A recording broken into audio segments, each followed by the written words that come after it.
It started as a whisper, almost a private joke in Anne's head. She could handle the monotony, the endless cycles of laundry, PTA meetings, and nagging. Artificial smiles at the Thursday night book club. Those meetings, perched on pastel armchairs, always seemed a little too smug, a little too suffocating. The club laughed too easily, and judged too harshly. That creeping voice in her head wondered if anyone would ever notice, if something terrible happened. The first disappearance was Ruth, who loved syrupy red wine and dystopian thrillers. Anne stifled a smile as she poured out Ruth's half-finished glass onto the hydrangeas the night she vanished, leaving behind only her dog-eared paperback, spine cracked in all the wrong places. The rest of the club gasped and speculated, passing rumors around the iridescent cheese plate as if it could ward off evil. Anne offered comforting words, warm brownies, and the suggestion that maybe someone was watching them, someone out there, in the shadows. A week later, Joan disappeared, after Anne gently pushed her to walk out to her car alone, just for a moment, while Anne distracted the others with a story about a neighborhood peeping Tom.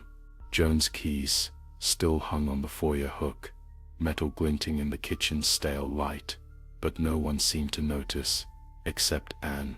Anne smiled serenely as her guests fretted, speculating on the stalker's latest victim, as she wiped red smudges from her counters late at night. With each absence, Anne wove a tighter net of dread.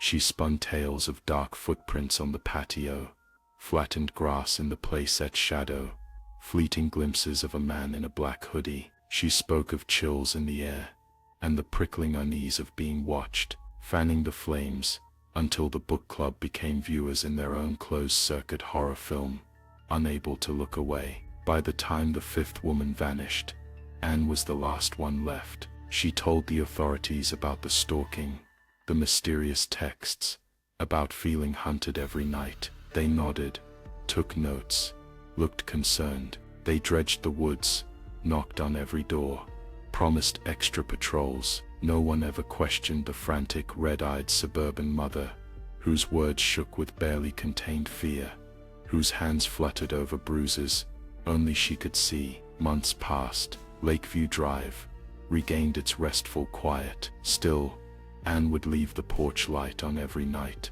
peering out into the darkness for the stalker who never existed. She'd hear the creak of an empty chair, the low whisper of forgotten voices during book club hour. Sometimes, in the hush of midnight, she'd see shapes twisting in the shadows at the edge of her lawn, no longer content with fiction, and wonder how long she had before the story she wrote decided to finish her.